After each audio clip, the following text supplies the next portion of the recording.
نعمة الله عليكم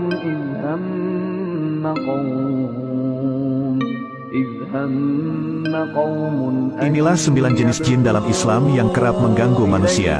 1. Jin muwasnan. Ia bertugas mendatangkan rasa kantuk pada manusia. 2. Jin dasim. Jin dasim bertugas mendatangkan perceraian dalam rumah tangga. 3. Jin konsab. Ia yang bertugas membuat kita menunda pekerjaan.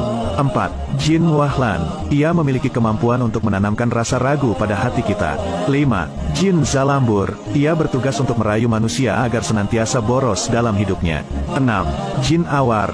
Jin awar bertugas membujuk kita untuk senantiasa mengikuti hawa nafsu. 7. Jin masaud. Ia bertugas khusus untuk mengadu domba manusia. 8. Jin apiat. Jin satu ini bertugas menggoda manusia beriman untuk melanggar perintah Allah. 9. Jin syapru. Jin syapru yang tinggal di saluran darah manusia. Ia bertugas menggoda kita dari dalam agar lebih mudah menerima bisikan dari. Makanya Nabi SAW bersabda dalam hadis-hadis yang sahih, syarrut ta'ami ta'amul walimah. Seburuk-buruk makanan adalah makanan yang dihidangkan ketika walimah. Antum lihat walimah pernikahan. Antum lihat itu makanan yang paling buruk sekali. Apa kata beliau? Yud'a ilaiha man ya'baha. Orang yang enggak butuh makan diundang, orang kayanya. Akhirnya ketika ngambil makanan disisakan apa? Setengah, na'udzubillah. Itu terjadi di walimah mana-mana. Ngambil makanan, dia yang ngambil, bukan dia dihidangkan. Dia yang ngambil, kan prasmanan nih kan. Ngambil nasi, ngambil lauk, ayamnya disisakan setengah, nasinya disisakan setengah, na'udzubillah. Ini kata Nabi, yudha ilaiha man ya'baha. Orang yang enggak butuh makan, orang yang memiliki harta yang ada, diundang. Wa yumna'uha man ya'tiha. Tapi orang yang butuh makan malah enggak diundang, orang fakir. Itu seburuk-buruk makanan kata Nabi kita Muhammad sallallahu alaihi wasallam. Makanya ketika anak khutbah, anak ngisi wasiat pernikahan, setiap anak ngisi, anak katakan untuk jamaah. Karena itu tanggung jawab anak sampaikan kepada bapak-bapak dan ibu-ibu, ketika antum dan antuna ngambil makanan, ambil sewajarnya. Yang antum dan antuna bisa habiskan, karena pertanggungjawabannya sisi Allah itu berat. Anak sampaikan hadis ini. Warahmatullahi wabarakatuh. Alhamdulillah. Alhamdulillahilladzi arsala rasulahu bil huda wa dinil haq liyudhhirahu 'ala ad-dini kullih walau karihal musyrikun. Asyhadu an la ilaha illallah wa asyhadu anna Muhammadar Rasulullah. Allahumma shalli 'ala sayyidina Muhammad wa 'ala alihi wa ashabihi wa man walah, amma ba'du. Jamaah majelis anti galau yang dirahmati oleh Allah dan yang tidak galau. Nah, ya kan? Jamaah majelis anti galau itu tidak galau, ya kan? Alhamdulillah kita bisa berjumpa kembali setelah libur 3 minggu karena hari raya Idul Fitri. Jadi yang pertama-tama saya selaku pribadi saya sendiri mohon maaf lahir dan batin atas segala salah dan khilaf yang mungkin karena saya yang banyak bicara, saya di depan ada kata-kata yang kadang-kadang menyinggung perasaan, ada kata-kata yang tidak berkenan atau ada perbuatan saya yang juga tidak berkenan. Saya berharap dimaafkan. Gimana ini? Sama-sama. Dimaafkan kan ini? Dimaafkan, Pak. Dimaafkan ya, alhamdulillah. Terima kasih atas maafnya. Lega saya. Berarti untuk hari ini saya sudah tidak menanggung dosa lagi kepada panjenengan. Ya. Begitu juga saya, walaupun jenengan belum minta maaf pada saya, ya ada yang sudah, ada yang belum. Ada yang sudah, ada yang belum. Tetapi saya selalu memaafkan panjenengan semua. Ya. Saya ridho dan saya ikhlas karena apa? Tanggungan manusia jangan sampai kita bawa nanti di hadapan Allah. Kalau bisa kita selesaikan di dunia ini udah anggap selesai. Pokoknya ada salah, lupa, dosa, khilaf macam-macam, anggap selesai ya, supaya di akhirat kita tidak dimintai tanggung jawab lagi oleh Allah Subhanahu wa taala. Nah, yang kedua, saya tidak sengaja dan tidak menyengaja untuk telat hadir pada hari ini. Tapi karena memang di rumah tidak ada kendaraan sama sekali ya. Jadi saya tadi pas juga ada masalah, problem masalah ya. masalahnya adalah problem itu sendiri. Dan problemnya adalah masalah itu. Jadi saya mau berangkat keluar kota yang untuk minggu depan itu tanggal 3, acara saya tanggal 4. Ternyata pihak yang mengadakan acara meminta acaranya diajukan tanggal 3. Jadi saya harus berangkat dari malam tanggal 2. Padahal saya sudah beli tiket lewat Juragan 99. Jadi saya memang belum pernah naik Juragan 99, ya kan? Tapi saya ingin menikmati Juragan 99 yang edisi luxury. Ya, luxury kelas, ya kan? Kan saya lihat profilnya juga, saya lihat di YouTube-nya juga, ya kan? Dan tawarannya sangat menarik. Katanya seperti hotel berjalan gitu. Saya sudah pesen. Saya berangkat tanggal 3. Ternyata acaranya diajukan tanggal 3. Jadi saya harus berangkat tanggal 2. Inilah masalah yang problem tadi itu. Jadi akhirnya saya tadi harus ke Juragan 99 dulu. Ternyata kantornya ada di atas itu, ya, ada di atas. Nah, di situ juga terjadi masalah problem lagi. Ternyata saya kan pesennya lewat Traveloka. Jadi tidak bisa langsung diurus di Juragan 99. Saya harus ngurus ke Traveloka. Lah kantornya Traveloka saya nggak tahu. Gitu. Ini masalah lagi. Gitu. Lewat aplikasinya langsung, dan saya nggak tahu caranya. Inilah masalahnya problem tadi. Jadi sampai sekarang belum ada kepastian. Apakah bisa di reschedule atau seperti apa? Nah, nanti karena sudah ada yang berbicara bisa, saya tak minta tolong kepada yang mengatakan bisa. Jadi ternyata masalah problem itu moga-moga bisa diselesaikan di sini. Ya. Kalau bisa diselesaikan di sini, inilah memang tempat anti galau. Semua masalah dan persoalan yang problem-problem tadi bisa diselesaikan di sini. Ya. Jadi ternyata memang di sini untuk menyelesaikan semua masalah. Jadi termasuk kemarin Pak Khairul itu juga menambahi masalah dan problem kepada saya. Jadi beliau ini punya pertemanan sampai ke Weleri sana, Kendal sana. Semarang. Ya, Kendal itu Jawa Tengah. Ya, Kendal itu dekat dengan Kaliwungu. Ya, kalau kita selalu ingat Kendal, mesti ingat Kaliwungu. Kalau ingat Kendal dan Kaliwungu, kita ingat Waljina, terutama Abah Suki. Ya, kalau Abah Suki sangat hafal. Kendal Kaliwungu, aja kenal karo aku.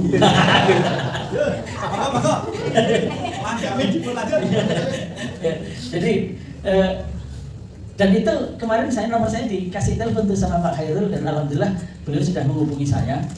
Alhamdulillah masalah dan problemnya mulai terurai.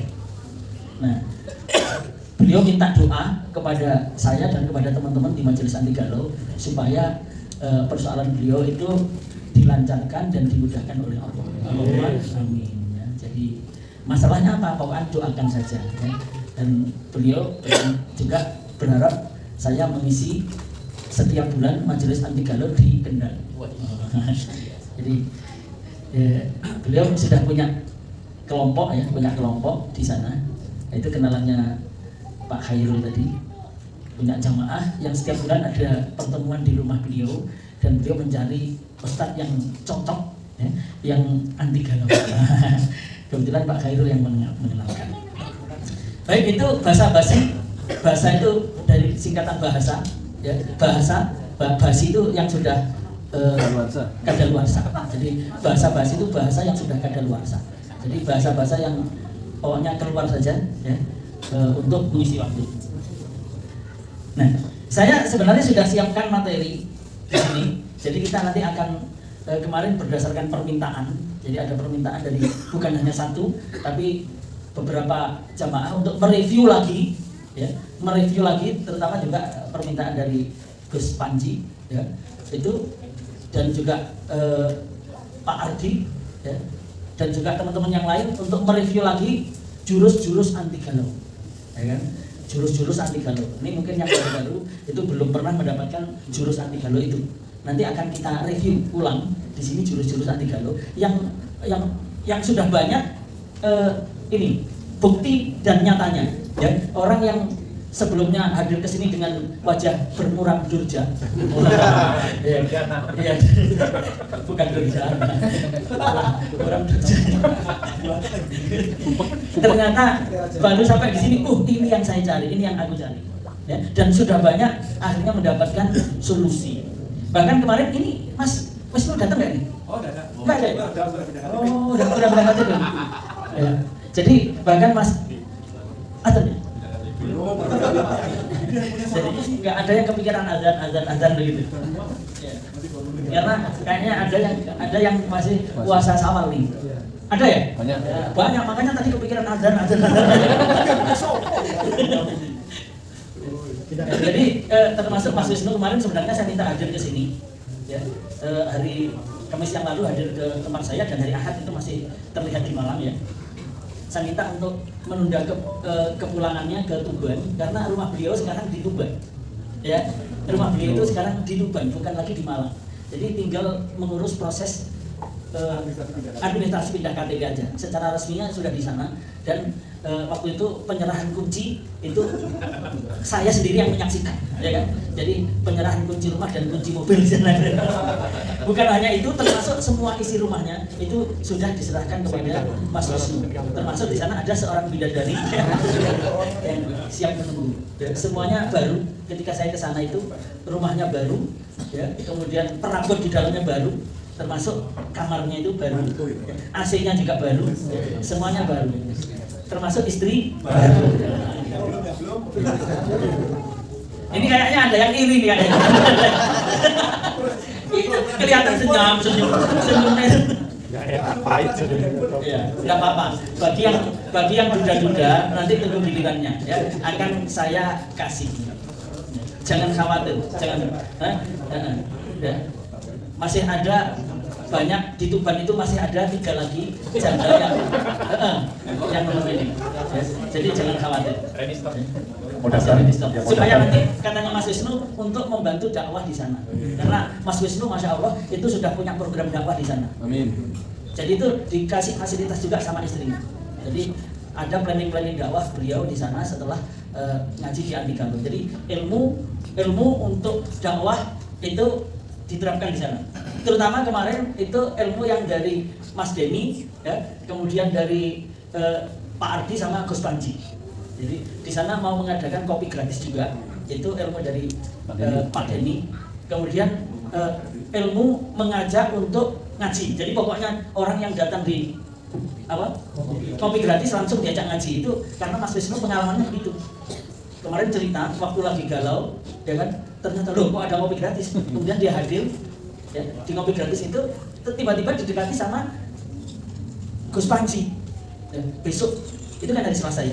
Besok ikut ngaji di majelis Antigaluh. Majelis opo mana ini kan itu. Pokoknya datang kan dia ceritanya itu waktu itu. Ceritanya dia datang di sini, dia pokoknya datang majelis Antigaluh, moga-moga dia bisa galuannya hilang. Dan walaupun belum tahu ustadznya siapa, materinya apa. Beliau ada di awal di sini di depan, ya, dia kok nunggu ustadznya nggak datang. Kemudian dia cerita, kok ada orang ketuk-ketuk pintu masuk. Nah kemudian semuanya menoleh ke belakang pada salaman dan nyium tangan. Ini kayaknya ustadznya.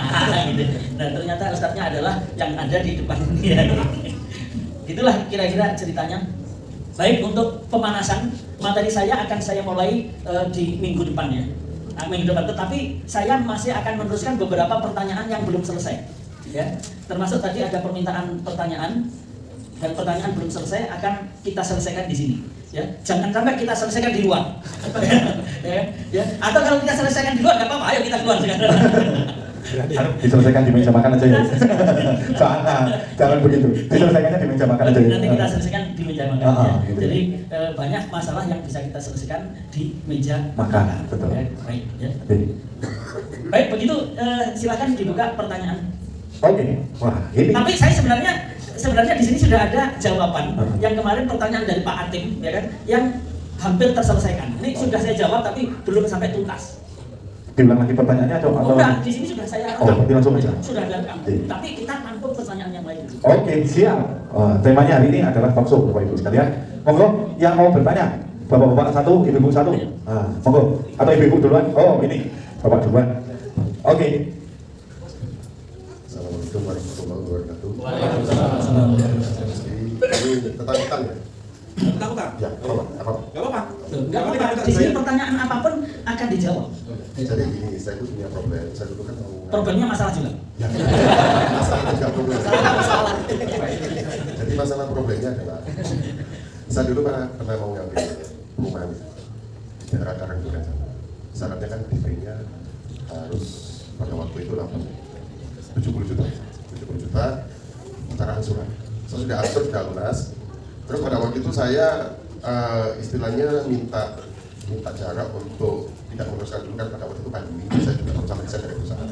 Saya ingin menata ekonomi saya dulu. Setelah ekonomi saya sudah tertata, saya mau lanjutkan. Dan alhamdulillah belum sampai masuk KPR. Tapi ketika saya kembali ke situ, ternyata perusahaannya sudah bangkrut. Nah, saya usut ke pengacaranya, ternyata ya benar ini. Nah, ini sikap saya gimana? Apa saya tutup menuntut ke pengacara? Uangnya udah balik? Belum balik. Nah, sekarang kiatnya untuk bisa menagih orang yang nggak punya duit itu gimana? Terima kasih. Assalamualaikum warahmatullahi wabarakatuh. Waalaikumsalam warahmatullahi wabarakatuh. Sewa dan kolektor saya. Ibu-ibu tadi yang mau tanya. Oke, ibu yang mau tanya? Ya.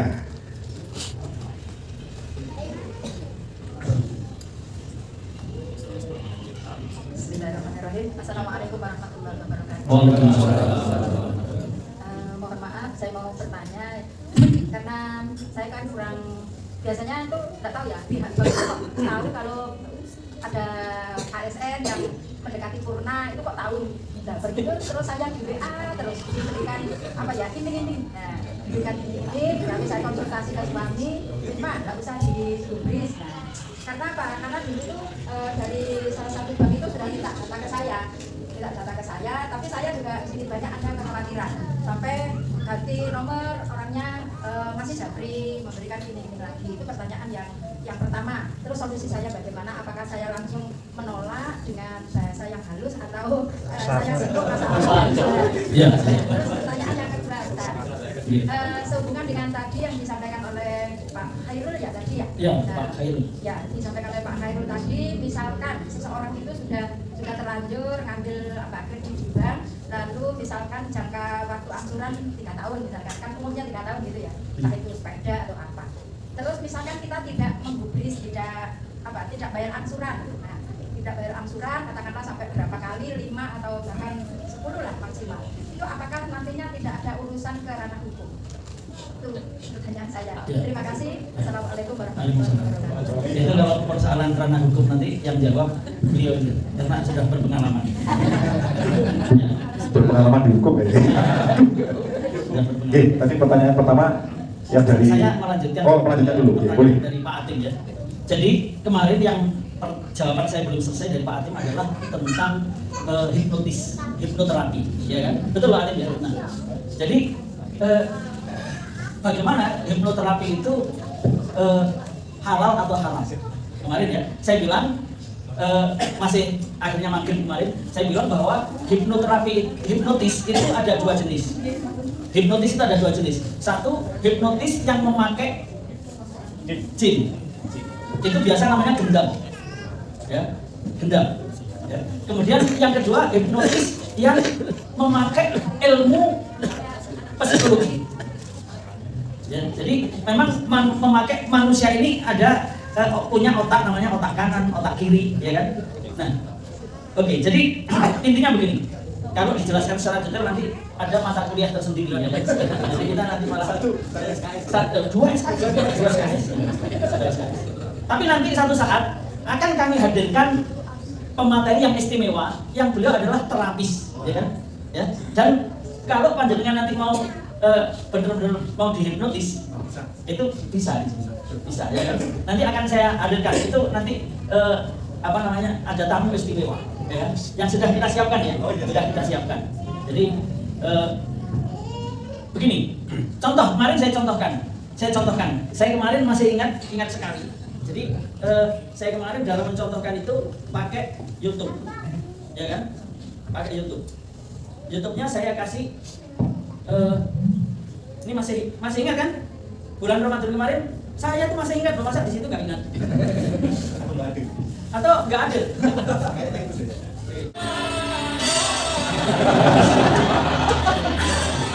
Jadi ini mau saya jelaskan nanti. Waktunya belum muncul.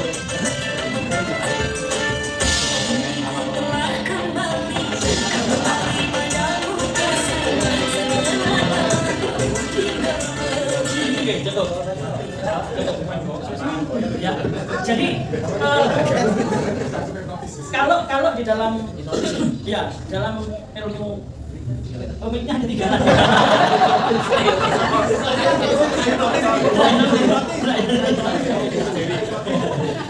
Ya biasanya kan pakai ini biasanya. Nah ini dipakai kecil dia. Jadi ini suara, namanya suara. Jadi yang keluar tadi suara. Musik itu kadang-kadang ada dikategorikan dengan suara beta, gamma, delta. Ya kan? Nanti lebih jelasnya, ini bukan ilmu saya sebenarnya, bukan ilmu saya, tapi saya tahu. Nah contoh, tadi musik ini sebenarnya nanti ada kategori ini jenis suara delta, gamma, maksudnya gelombangnya. Dia mengirimkan gelombang yang terkategori delta, gamma atau alpha. Nah, ini musik ini bisa menghipnotis seseorang, ya, karena ini sebenarnya lagunya Rhoma Irama, ya, nama judulnya Gala-Gala. Ya. Ini nggak salah ya. Jadi musik ini sebenarnya salah satu jenis untuk menghipnotis seseorang. Ya, tadi misalnya ini saya putar terus dan didengarkan dengan cara yang seksama, ya, dan dalam tempo yang sama, itu pasti akan ada orang yang terhipnotis. Dampaknya apa? Terhipnotis tadi. Orang begitu mendengarkan ini. Nah, lihat. Kakinya udah gini-gini. Kakinya aja udah gerak-gerak. Berarti dia sudah terhipnotis dia. Ya. Kadang-kadang ya ada orang yang sudah mulai terhipnotis. Mohon maaf, tidak saya lanjutkan dengan goyangan ya. Jadi itu menunjukkan bahwa seseorang dengan suara itu dia sudah terhipnotis. Bukti yang lain lagi, kalau siang itu ada lagu, misalnya dulu saya di radio RRI Malang. Ini ada yang pernah jadi penyiar RRI? Nggak ada ya? Nggak hadir. Oh nggak hadir ya? Ada ya? Ada, tapi nggak hadir. Nggak hadir. Jadi RRI Malang tuh pernah membuat program jam 1 sampai jam 2 musik pengantar tidur. Jadi orang kalau mendengarkan musik ini dia ngantuk, ya liar gitu, dia liar, ngantuk gitu, atau menguap karena gelombang yang dikirim oleh musik tadi diterima oleh otak ini akan merespon gelombang tadi untuk mempengaruhi saraf-sarafnya. Nah, itulah ilmu yang dipakai hipnotis. Makanya kemarin ketika kita di power camp itu teman-teman itu ada yang kena hipnotis. Caranya apa? Caranya dengan mengajak pikirannya untuk ikut fokus arusnya orang yang menghipnotis. Ikut arusnya. Ya, misalnya begini.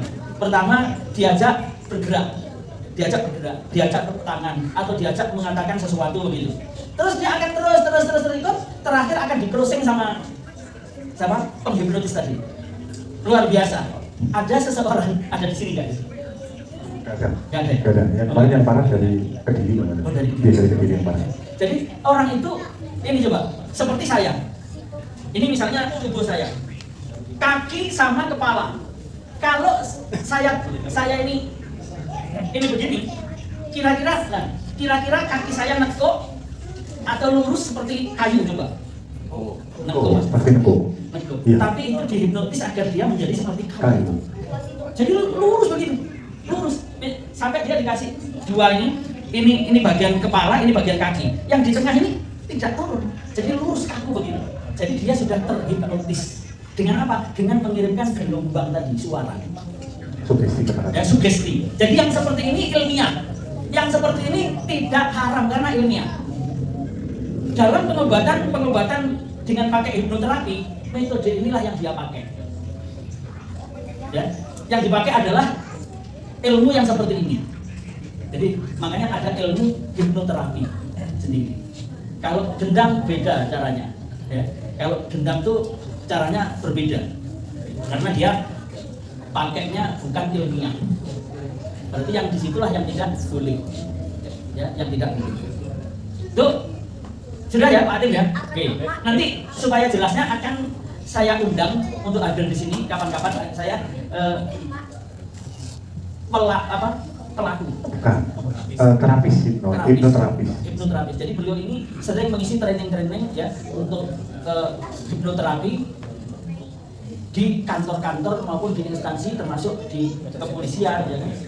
Terutama di kepolisian ya. Nanti insya Allah kita hadirkan, bukan nanti tapi kapan-kapan. Oke, yang kedua pertanyaan dari Pak Ardian. Tapi sebelum itu saya tunjukkan dulu di sini ya. Di sini ada kopi bubuk istimewa Semendo asli. Capnya 63 kali. 6-nya 3 kali, jadi 6, 6, 6. 6 3 kali itu 18. Kalau di ini katanya Pak Selamat tapi dapatnya jackpot ya. Jackpot. Ya. Kualitas terjamin. Produksi Palembang Indonesia. Jadi maka yang bertanya langsung dapat. Wih, Masya Allah. Yang bertanya langsung dapat. Wih. Pak Atip karena tanyanya minggu lalu ya. Wah, nggak dapat. Pertanyaan bukan minggu lalu, 3 minggu lalu ya. Udah ada luar sawah nih. Bukan basa-basi, pertanyaan basi. Tapi jawabannya nggak baik. Nah, jadi itu adalah hak. Dalam Islam itu kita boleh memperjuangkan hak kita. Ya. Boleh memperjuangkan hak kita. Jadi hak kita itu harus kita perjuangkan. Kalau diperjuangkan dapat pahala. Kalau diikhlaskan juga dapat pahala. Kan gitu. Ya. Contoh gini. Dalam sebuah hadis Rasulullah SAW beliau bersabda begini. Man qutila duna malihi fahuwa syahid. Man qutila duna damihi fahuwa syahid. Man qutila duna ahlihi fahuwa syahid. Man qutila, barang siapa yang terbunuh, maksudnya orang itu ingin mempertahankan miliknya, ya, haknya. Man qutila duna malihi, berupa hartanya, dia ingin mempertahankan hartanya sampai terbunuh, fahuwa syahid. Maka kalau dia terbunuh syahid. Ya. Kalau nggak terbunuh ya dapat pahala gitu aja. Artinya ini sampai dikatakan seperti itu. Orang memperjuangkan haknya itu, memperjuangkan hartanya, itu syahid. Ya. Artinya dapat pahala, boleh. Ya. Tapi kalau misalnya diikhlaskan, itu juga boleh. 70 juta diikhlaskan. Diikhlaskan nang sopo apa ini namanya sedekah. Sedekah nang siapa ini ya kan? Sedekah kok kepada developer. Ya. Jadi, nah terus begini. Saya punya prinsip, dan prinsip saya ini adalah pemahaman saya dari nas-nas Al-Quran, ya kan? Masalah tentang rezeki, ya, arizku biadillah, rezeki itu di tangan Allah. Kita itu dalam masalah rezeki wajib mengusahakan pada lingkaran yang kita kuasai. Pada lingkaran yang kita kuasai itu artinya apa? Pada lingkaran yang kita bisa mengusahakannya. Karena kita dikasih oleh Allah akal, dikasih oleh Allah mata, dikasih oleh Allah tangan, dikasih oleh Allah kaki, berarti kita bisa mengusahakan rezeki itu. Tapi perkara rezekinya itu nanti dapat atau tidak, itu bukan perkara kita. Itu perkara rezeki sudah dari tangan Allah. Termasuk tadi Pak Ardian. Karena itu hak kita, menurut saya, itu haknya Pak Ardian. Maka silahkan diusahakan. Ya, cari developernya siapa, di mana, cari. Ya. Dan ditagih. Ya, cara nagihnya kalau bisa ya dengan cara-cara yang baik. Jangan dengan cara yang tidak baik. Dengan cara yang baik itu misalnya dengan menasihati. Bahwa harta ini adalah harta saya. Harta ini adalah hak saya. Orang yang memakan harta orang lain nanti tetap akan dimintai pertanggungjawaban di hadapan Allah. Itu. Ya. Seperti saya misalnya ada piutang kepada seseorang, saya nggak punya hutang, tapi saya piutang. Janjinya dulu dikembalikan 1 bulan, tapi ternyata sudah sekitar 3 tahun. Ya. Kadang-kadang di awal itu setiap bulan saya kasih nasihatnya misalnya hutang itu harus dibayar, saya mengingatkan begitu. hutang itu harus dibayar, janji adalah hutang dan sebagainya. Udah. Ternyata lama-lama justru awalnya dibalas, lama-lama nggak dibalas. Ya, lama-lama nggak dibalas. Apakah saya bosan? Sebenarnya bosan. Sebenarnya bosan. Tetapi begini, ya. Kalau saya bosan,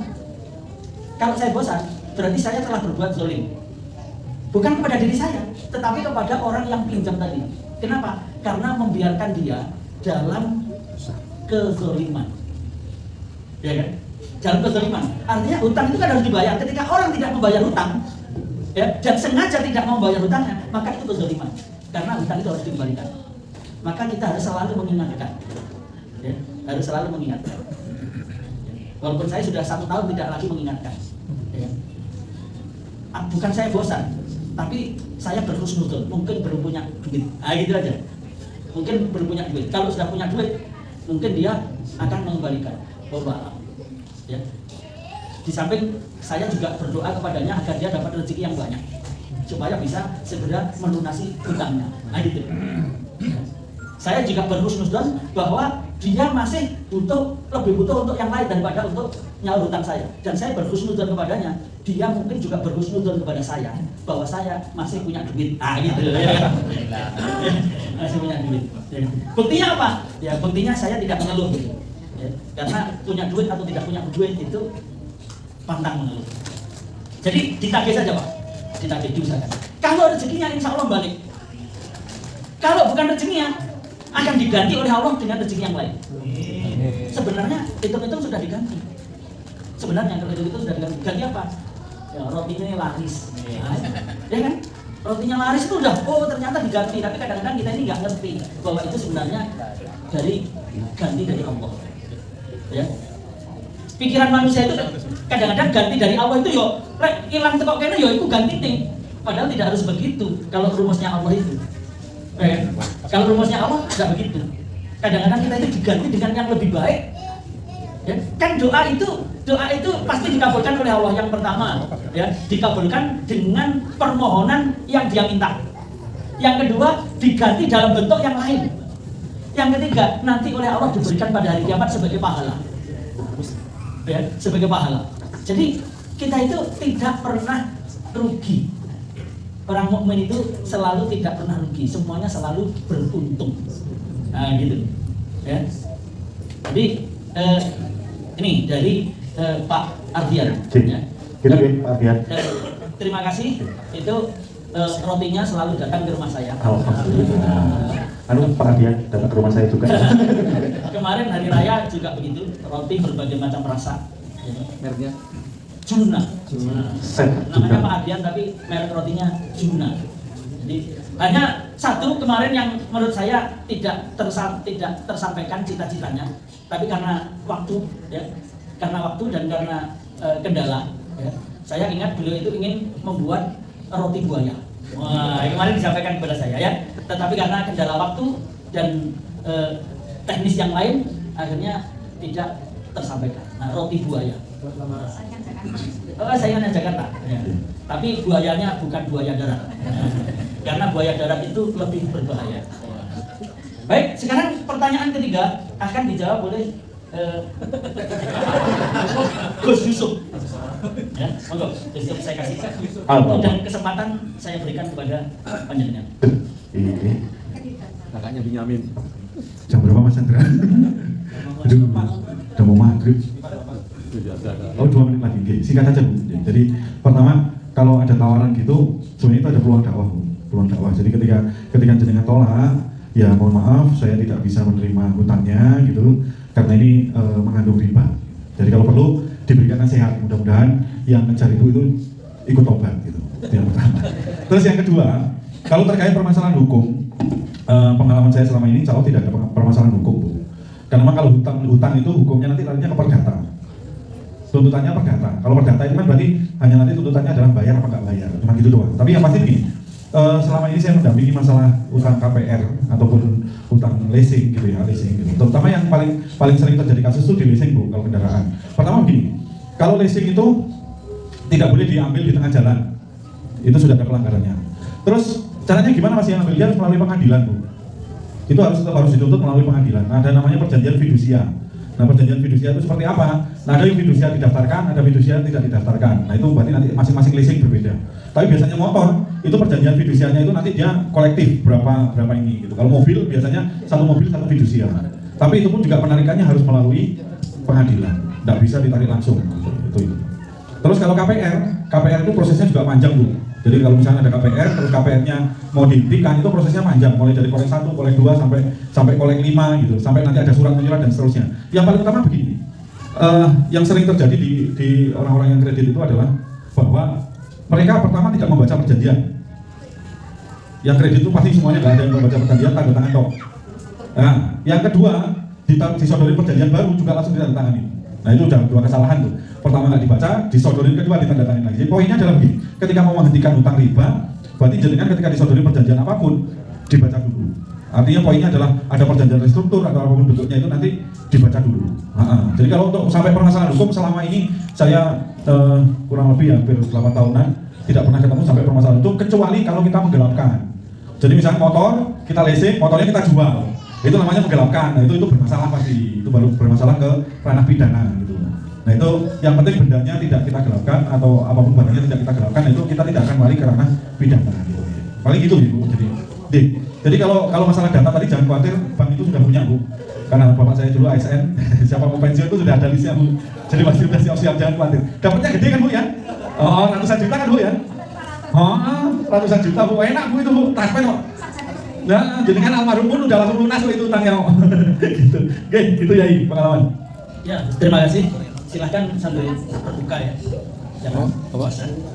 Jadi itu tadi saya ada yang saya garis bawahi dan saya cetak tebal dari apa yang disampaikan oleh Gus Yusuf. Jadikanlah semuanya itu sebagai lahan dakwah kita. Dan jadi kalau ditawari begitu, nah kan bilang aja, mohon maaf saya tidak mau punya hutang riba karena ini ada unsur ribanya. Dosanya riba itu begini. Sampaikan dengan baik. Salah satu contoh ini Abah Sugi. Jadi Abah Sugi itu dulu juga pernah pinjam di bank apa itu? Sebuah bank yang di dekat beliau. Banyak banknya, ada berapa titik Pak? Ya, cuma 5 titik ya. 5 titik tapi nilainya besar. Tapi salah satu dari kepala pimpinannya itu ikut hijrah dan resign dari resign ya. Jadi saya tahunya justru saya ketemu di Madiun, ada orang minta salaman sama saya. Pak Ustadz Tasbih ya? Oh iya gitu. Saya nggak pernah kenal siapa Pak. Beliau sebutkan namanya. Kok kenal saya ya? Katanya dari Abah Sudi. Oh gitu. Beliau cerita bahwa beliau hijrah itu gara-gara Abah Sudi menyampaikan tentang dosanya riba. Itu. Jadi itu Masya Allah. Dan beliau alhamdulillah sekarang juga aktif ya. Aktif untuk menyampaikan tentang kebenaran dakwah Islam. Jadi itu sebagai investasi pahala dari kita. Yang baik datangnya dari Allah, yang tidak baik datangnya dari setan, harus ditolak. Ya. Baik, begitu saja dari saya. Insya Allah kita akan mulai di Rabu yang akan datang. Ya, akan kita review lagi materi tentang jurus-jurus anti galau. Nah kemarin ada 12 jurus, ya kan? Ada 12 jurus anti galau. Moga-moga nanti ada jurus baru lagi, ya tambah. Kalau tambah 2 jadi 14 jurus. Ya. Kalau jurusannya banyak, ya itu berarti segala jurusan. Baik, Yai, masih ada 4 lagi. Oh ya, masih ada 4 lagi. 4 lagi, Dr. Presiden, monggo. Yang datang pertama. Oh ya.